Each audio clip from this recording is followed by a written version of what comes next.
As she stood in front of her fifth grade class on the very first day of school, she told the children an untruth.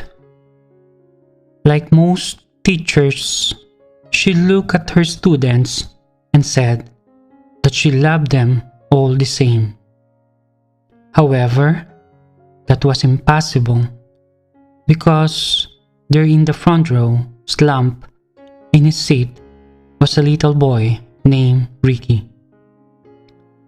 Mrs. Thompson had watched Ricky the year before and noticed that he did not play well with the other children, that his clothes were messy, and that he constantly needed a bath.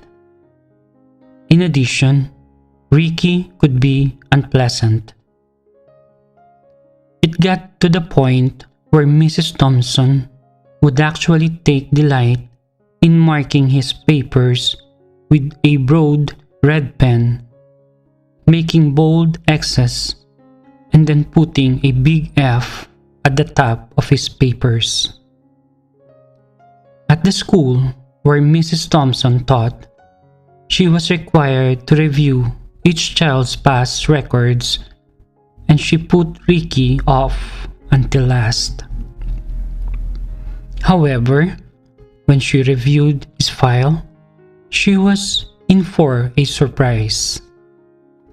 Ricky's first grade teacher wrote, "Ricky is a bright child with a ready laugh. He does his work neatly and has good manners. He is a joy to be around." His second grade teacher wrote, "Ricky is an excellent student, well liked by his classmates, but he is troubled because his mother has a terminal illness and life at home must be a struggle." His third grade teacher wrote, "His mother's death has been hard on him. He tries to do his best, but his father doesn't show much interest. And his home life will soon affect him if some steps aren't taken." Ricky's fourth grade teacher wrote, "Ricky is withdrawn and doesn't show much interest in school. He doesn't have many friends, and he sometimes sleeps in class." By now, Mrs. Thompson realized the problem, and she was ashamed of herself. She felt even worse when her students brought her Christmas presents wrapped in beautiful ribbons and bright paper except for Ricky. His present was clumsily wrapped in the heavy brown paper that he got from a grocery bag. Mrs. Thompson took pains to open it in the middle of the other presents. Some of the children started to laugh when she found a rhinestone bracelet with some of the stones missing and a bottle that was 1/4 full of perfume. But she stifled the children's laughter when she exclaimed how pretty the bracelet was. Putting it on and dabbing some of the perfume on her wrist,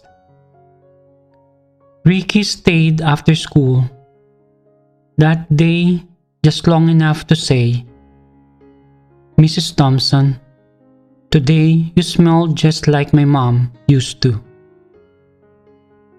After the children left, she cried for at least an hour. On that very day, she quit teaching reading, writing, and arithmetic. Instead, she began to teach children. Mrs. Thompson paid particular attention to Ricky. As she worked with him, his mind seemed to come alive. The more she encouraged him, the faster he responded. By the end of the year, Ricky had become one of the smartest children in the class. And despite her lie that she would love all the children the same, Ricky became one of her teacher's pets.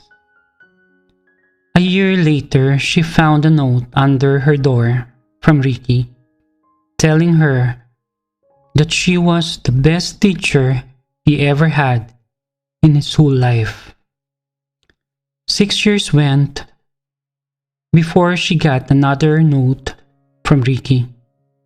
He then wrote that he had finished high school, third in his class, and she was still the best teacher he ever had in life. 4 years after that, she got another letter saying that while things had been tough at times, he'd stayed in school, had stuck with it, and would soon graduate from college with the highest of honors. He assured Mrs. Thompson that she was still the best and favorite teacher he had ever had in his whole life. Then 4 more years passed, and yet another letter came. This time, he explained that after he got his bachelor's degree, he decided to go a little further. The letter explained that she was still the best and favorite teacher he ever had. But now, his name was a little longer. The letter was signed Ricky T. Ramos, MD. The story does not end there.